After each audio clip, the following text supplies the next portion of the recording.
Ao mesmo tempo que a história de Jó é uma das mais conhecidas, Jó é também um dos personagens bíblicos mais misteriosos. Jó foi um homem muito rico que viveu na terra de Uz. A localização dessa cidade é incerta, mas uma das possibilidades mais aceitas pelos estudiosos é a de que Uz ficava em uma região ao leste de Judá. Mas nós sabemos que a terra era propícia para a criação de gado e agricultura. A Bíblia nos diz que Jó era um homem íntegro, reto e temente a Deus. A prova da fidelidade de Jó pode ser vista na afirmação de que ele desviava-se do mal. O próprio Deus testemunhou que Jó era um homem mais piedoso e correto que viveu na terra em sua geração. Inicialmente, Jó tinha 7 filhos e 3 filhas, mas no total ele foi pai de 20 filhos, pois os seus primeiros 10 filhos morreram durante o período de intenso sofrimento ao qual ele foi submetido. Mas depois Deus lhe concedeu que ele fosse pai de outros 10 filhos. Jó era casado, apesar de a Bíblia não revelar o nome de sua esposa. Segundo o texto bíblico, a família de Jó provavelmente era muito unida, pois seus filhos visitavam uns aos outros em suas casas e faziam banquetes onde se alegravam. Jó também era um pai que se preocupava com seus filhos e continuamente buscava e orava a Deus de madrugada, consagrando seus filhos ao Senhor e oferecendo sacrifícios em nome deles. Um dos pontos mais discutidos na história de Jó é a época em que ele viveu, e esta questão não é tão fácil de ser respondida, porque não há uma informação direta no livro que conta sua vida que sirva para datar a história de Jó. Mas há algumas pistas que podem ser úteis nesse sentido. Por exemplo, o livro de Jó deixa implícito que Jó viveu perto dos 200 anos de idade. Lá em Jó capítulo 42, versículo 16, Jó também desempenhava um papel de sacerdote de sua família, algo semelhante ao que ocorreu com Abraão.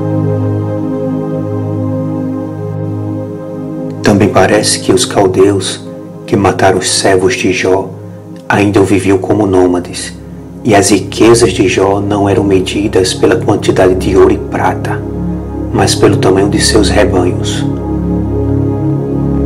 Além disso, existe uma referência a Jó no livro do profeta Ezequiel, onde o profeta menciona Jó ao lado de Daniel e Noé.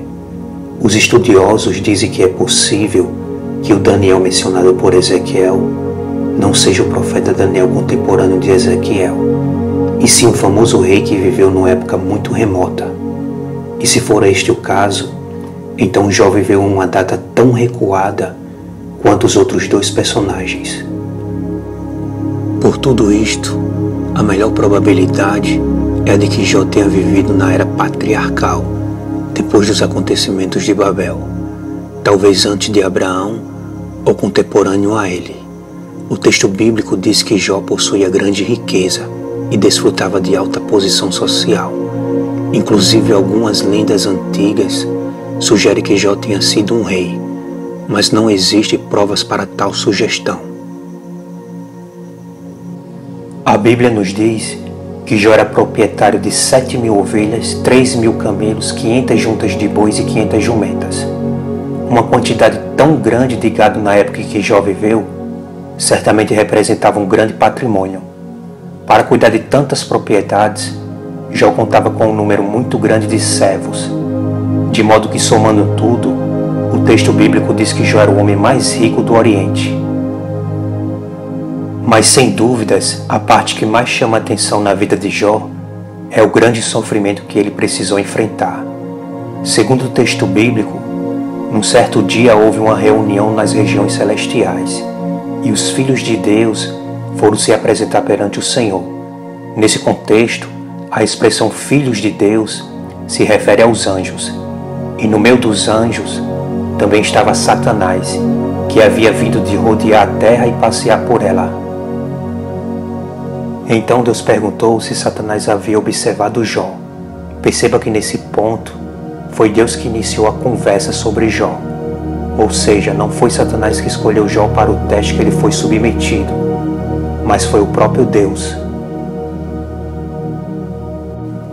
Diante do testemunho dado por Deus da fidelidade de Jó, Satanás sugeriu que toda a sua integridade se devia ao fato de que Jó era abençoado por Deus e possuía tantas riquezas quanto desejava. Em outras palavras, Satanás estava acusando Jó de ser uma pessoa interesseira, de modo que sua fidelidade estava condicionada aos bens que Deus lhe deu, e que se caso tudo aquilo lhe fosse tirado, certamente Jó blasfemaria contra Deus. Então o Senhor permitiu que Satanás submetesse Jó a um teste. Inclusive ele autorizou que Satanás tocasse em tudo que Jó possuía, exceto em sua vida. E foi assim que, com a permissão de Deus, Jó perdeu tudo o que tinha. Jó perdeu todos os seus gados, seus servos foram mortos ao fio da espada, e como se não bastasse, todos os seus filhos foram mortos de uma só vez. Diante de tanto sofrimento, Jó rasgou suas vestes, raspou sua cabeça, lançou-se sobre a terra e adorou ao Senhor. Foi nesse momento que ele disse as conhecidas palavras: Nu saí do ventre de minha mãe e nu voltarei. O Senhor o deu e o Senhor o tomou. Bendito seja o nome do Senhor. A Bíblia diz que mais uma vez os filhos de Deus se apresentaram perante Deus, e no meio deles também estava Satanás. E novamente o Senhor perguntou a Satanás sobre Jó. E dessa vez ele afirmou que Jó não havia blasfemado contra Deus, pois ainda desfrutava de saúde. Então Deus permitiu que Satanás tocasse na saúde de Jó, de forma que só não poderia matá-lo. Foi aí então que Jó foi acometido de uma terrível doença. Não é possível saber que tipo de doença castigou Jó, até porque a descrição dos sintomas é apresentada em um texto poético. Mas seja como for, o que sabemos é que Jó foi ferido com feridas malignas, desde a planta do pé ao alto da cabeça. Ao ver o marido em tanto sofrimento, a mulher de Jó o aconselhou a apressar o fim inevitável e a amaldiçoar a Deus. Obviamente, ela não sabia que a vida de Jó estava preservada por Deus e fatalmente compartilhava da opinião comum de que tudo aquilo era um castigo divino. A resposta de Jó para sua mulher foi a de que ela estava falando como qualquer doida. O termo hebraico traduzido como doida possui um sentido de infidelidade e apostasia. Ou seja, Jó lhe disse que ela estava falando como uma pessoa infiel diante de um Deus que, assim como derramou sobre eles o bem, também poderia derramar aquele mal, sem que com isso fosse injusto. Na sequência do texto bíblico, nós vemos que Jó foi visitado por 3 amigos: Elifaz, Bildade e Zofar. Estes amigos de Jó também eram sábios e ricos, e pertenciam a uma posição social semelhante à de Jó. Os 3 homens foram ter com Jó para consolá-lo. A situação de Jó era tão complicada que, num primeiro momento, seus amigos não o reconheceram. Mas quando perceberam que eram Jó, eles choraram, rasgaram cada um seu manto e lançaram pó sobre as suas cabeças.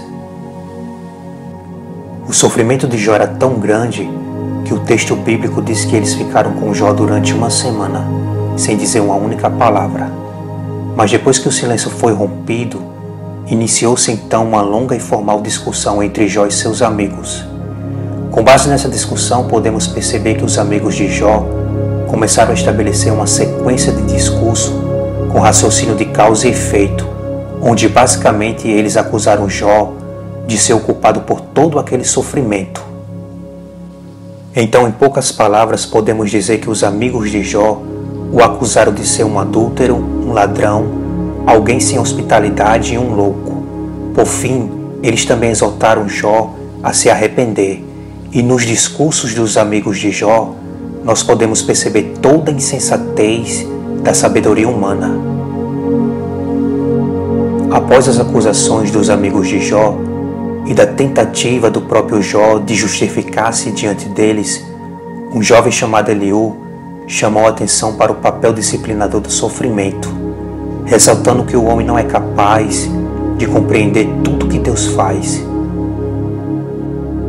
Depois da grande discussão de Jó com seus amigos, o Senhor do meio de um redemoinho falou com Jó, mas Deus não respondeu às perguntas de Jó. Ao contrário, Deus lhe fez uma série de perguntas onde toda a sua sabedoria e soberania fizeram com que Jó percebesse sua ignorância humana. Jó então entendeu que lhe bastava apenas confiar em Deus, pois Ele tudo pode e nenhum de seus planos pode ser impedidos. Deus é o Senhor de tudo, Ele governa todo o cosmos e não necessita que ninguém lhe aconselhe de alguma coisa. Tudo que Ele faz é mediante sua soberania e vontade. Deus também repreendeu os 3 amigos de Jó, dizendo que eles agiram com loucura e o que tinham falado durante a discussão com Jó não havia sido correto. Então o Senhor ordenou que eles fossem ter com Jó e oferecessem holocausto. E com a oração de Jó, eles não seriam castigados pela loucura que demonstraram. Por fim, a história de Jó na Bíblia termina com Jó orando por seus amigos e o Senhor mudando sua sorte, lhe dando o dobro de tudo o que antes ele havia possuído. A Bíblia também diz que o Senhor lhe concedeu ter outros 10 filhos, sendo 7 homens e 3 mulheres. As filhas de Jó foram as mulheres mais bonitas de todo o Oriente. E depois de tudo o que aconteceu, Jó viveu 140 anos e viu até a sua 4ª geração. A história de Jó atravessou os séculos e no Novo Testamento, na Epístola de Tiago, o apóstolo se referiu a Jó como um exemplo de paciência em suportar as aflições que lhe atingiram. Isto é tudo que podemos saber sobre a história de Jó, de acordo com a Bíblia.